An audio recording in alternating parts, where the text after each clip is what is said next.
अनेक हिंदकेसरी बैलांचा गुरु जपान. अनेक वासरांना शिकवले जपानने.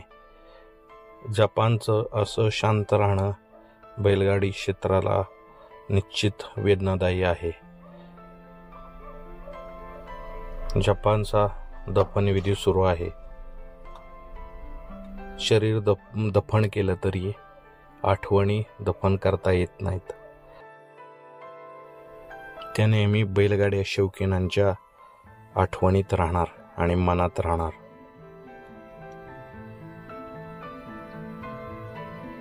आणि हा शेवटचा गुलाल.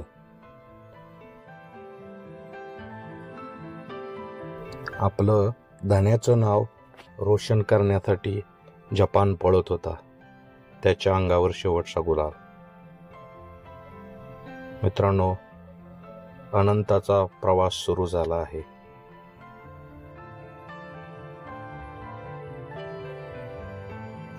जपाननं अनेक बैलगाडी शौकीनांची मनं जिंकून त्यांच्या मनात एक वेगळं स्थान तयार केलं होतं आणि ते तसंच राहणार.